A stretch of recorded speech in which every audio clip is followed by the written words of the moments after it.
This is Deno Sandz, author of horror novel Icabob, and this is my audio narration, Chapter 1, Genesis of Icabob.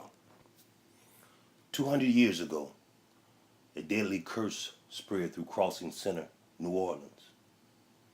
Once the curse subsided, it left nothing but dead flesh on the dirt roads, in family shelters, and on top of frolicsome green grass fields that once danced with the summer wind. Soon help arrived from a nearby town, but time had been grivid with lateness. The men from this harboring town began piling all the dead bodies in the middle of Crossing Center.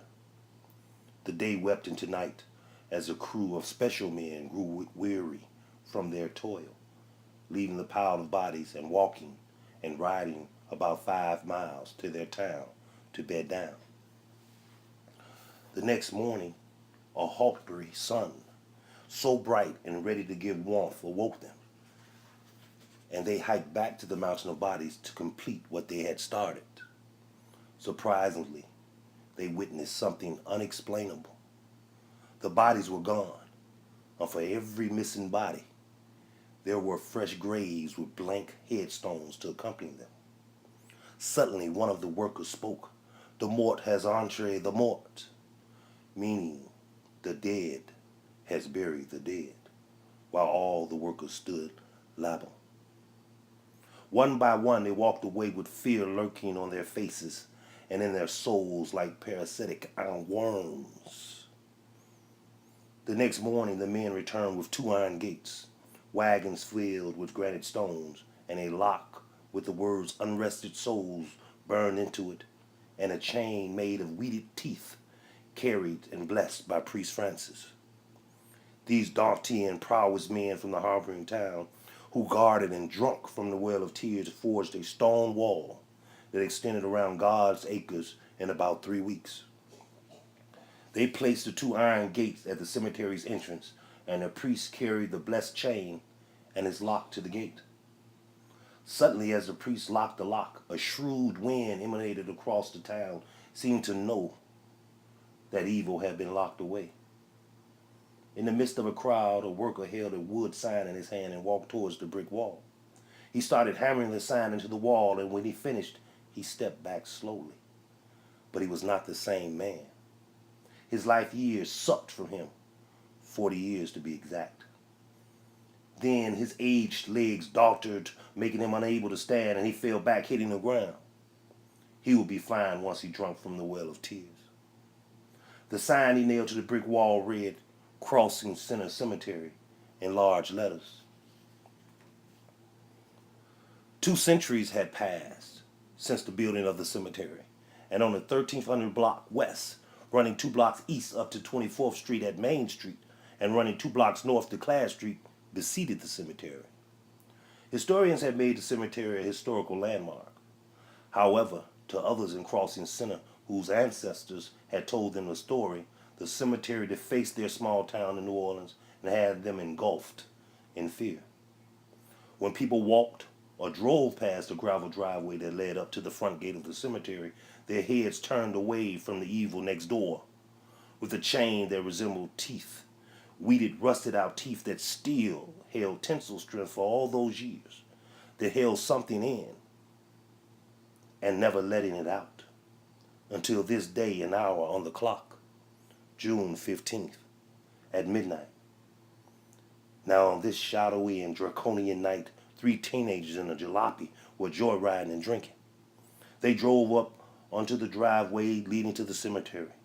Leaving the car, they dared and even double dared each other to go into the cemetery. Standing there drinking, one of the boys spoke. "There's no way into the cemetery. I looked." At that instant, while their backs were turned, the gate exhaled, leaving room to squeeze through. "Look, there's a way in," one boy spoke. They proceeded through the opening in the gate, and once in, the boys walked slowly down the path to the graves. With each step, a subtle pre-wind started blowing. Suddenly, the desultory wind picked up, becoming stronger, and voices and acquaintance touched their ears as the voices echoed through the unforgiving wind. Gerald and Christopher turned and ran towards the opening in the gate, but Dorian turned slow. Then, seconds before Dorian could reach the gate, the opening closed on him. Ranting and raving, Dorian shook the gate as his two friends tried to help him. However, they could not. The gate would not budge. The gate would not budge. Out of nowhere, a pallor mist appeared as they tried desperately to free Dorian. Traveling towards them, their eyes flowed with blood-boiling fear. They panicked and ran to the car, leaving young Dorian alone, helpless. Slowly, like a magnet, the mist followed him behind Dorian as he ran blind through the cemetery, screaming for help. Soon, Dorian stopped and rested before he made it to the top of the hill. But when he turned from checking to see if the mist still lurked behind him, in front of Dorian on the top of the hill stood an enraged soul with the words "unrested souls" sinfully tattooed on his forehead. It had slivery, lace-colored hair with streaks of unholy ground that suspended down until his back, stopping at his waist. His eyes were a two-tone color. His corneas were gray and the pupils were solid green. Its teeth were as if gravel rocks. It stood 6 feet tall, about 200 pounds, and cloaked in a black robe with shimmering seams.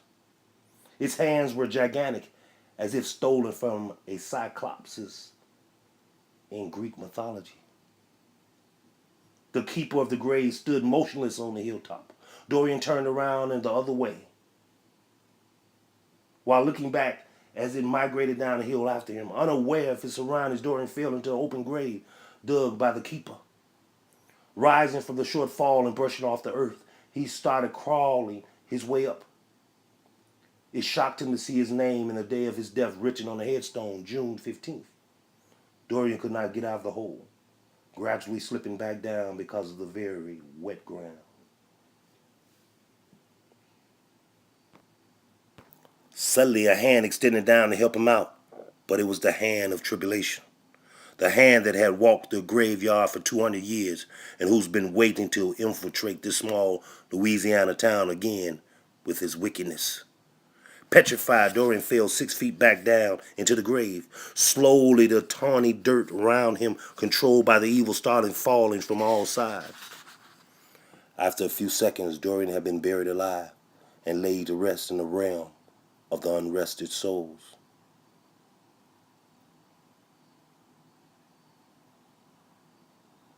To be continued.